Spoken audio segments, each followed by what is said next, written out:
What's good, y'all, man? Today we're going to be talking about Dontrell Glover, man. Officially reported by On3 Recruits. He told Chad Simmons he's down to his top 9 schools, man. So we're going to unveil those. I'm sure you can see some of the icons in the photo below me. But nonetheless, we're going to get right into it, talk about some of these top schools.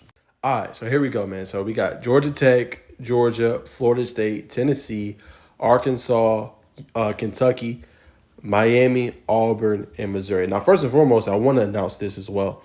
Glover was actually committed to Alabama University before they obviously went under the coaching change. As you guys all know, Coach Saban retired, brought in Kalen DeBoer now, but they did not make this list. So I think that's one of the top things that stands out to me. I know certain people still have him trending towards those schools, but I think it's interesting to see what team is going to get his services. Now, another team you guys want to kind of keep an eye on, Auburn. The reason I would say Auburn, not saying his team is going to go there, but he's trending towards that area, and that's Tavares Dice. Now, one thing about Langston Hughes, Langston Hughes will always have some dudes in the trenches, man. They always have some primetime candidates down there on the offensive line that's going to wreak havoc, right? You go and look at different guys they have. Bo Hughley, now with Dontrell Glover, Tavares Dice. So Auburn is going to be one to kind of watch out for because potentially if you see his teammate go there, he could potentially go there too. So I think that's a team to really keep an eye on. Obviously, he's going to take more visits and things like that. But Auburn is really, really intriguing in my opinion.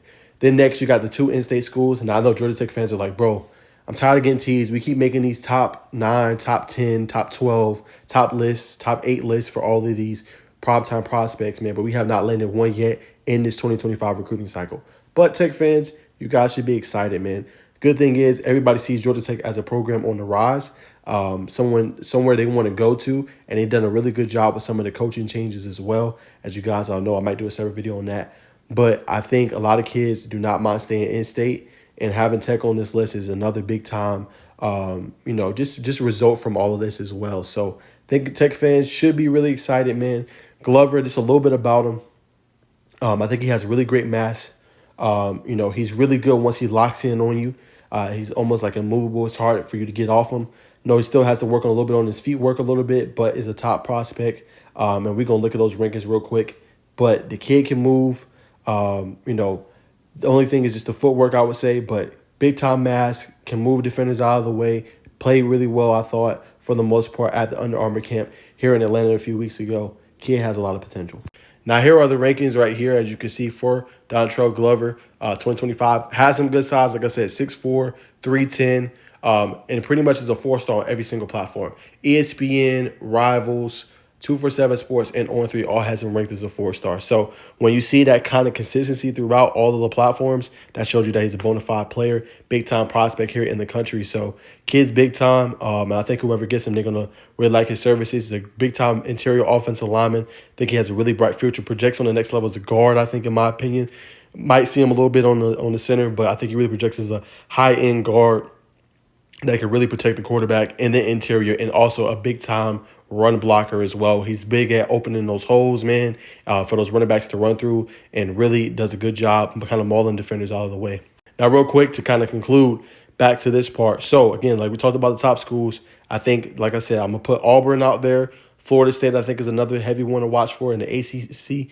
And then also I'm going to put Georgia and Georgia Tech. I think those are going to be really, really intriguing. But like I said, recently decommitted from Alabama. So it's going to be interesting to see what he does.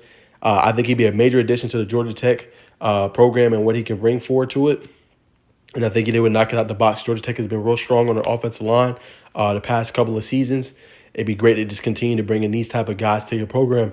And I think Georgia Tech is maybe 1 or 2 guys away, you know what I'm saying, from being that top. They're already a good program, but from being that top probably 9, 10, 11 win type program, contending and competing in the national title type conversation, being a national contender. And you start that conversation, obviously, with having a strong year this year and building on that 7-6 season, but getting prospects like this, like the Travis Smiths of the world, these top end guys coming in and contributing early and often. So they would do that with this. But it's going to be interesting to follow his recruitment as the spring period has now opened up. So there's going to be a lot of visits now, no more dead period, just a quiet period, but mostly contact with the 2025. So interesting to see what visits he has lined up as well.